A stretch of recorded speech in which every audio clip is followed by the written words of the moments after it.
For Zion's sake, I put my word out there.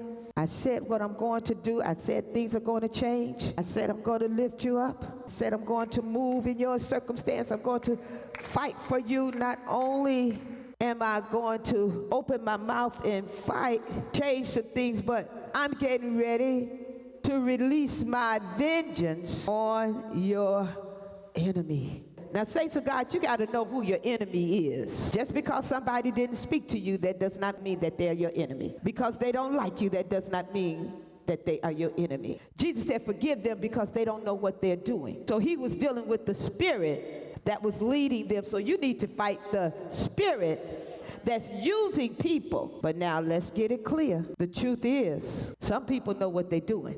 Demonic forces that has attacked you, God is going to take vengeance on those spirits. He's going to do something to those spirits to keep them from messing with you. Did you think that God was going to go out and start beating up your enemies? Who you call enemies, your brothers and your sisters? But he's not, it don't work like that. And I know some of you all want him to. But no, those who are wrong, God will deal with them. But some of your enemies is demonic forces. You've not been just wrestling with people. You've been wrestling with powers and principalities. Mind things, right? You've got to make a choice to believe that God is moving or not. The promise that God gave us on last week is in motion. It is not completed. God is saying, for your sake, I am moving. I'm turning it around.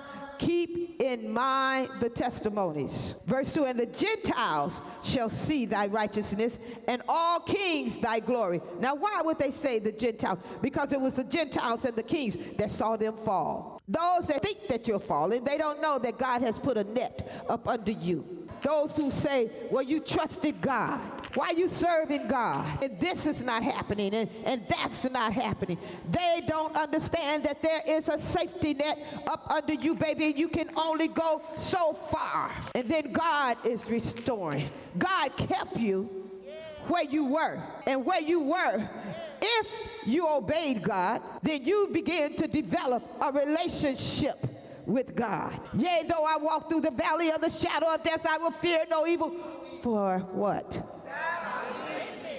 And in the midst of the valley, there is a relationship that's taking place that had you not gone into captivity, had you not experienced some of the things that you experienced, you wouldn't know God the way you know God. Daniel prayed, but he met God a different way in the lion's den.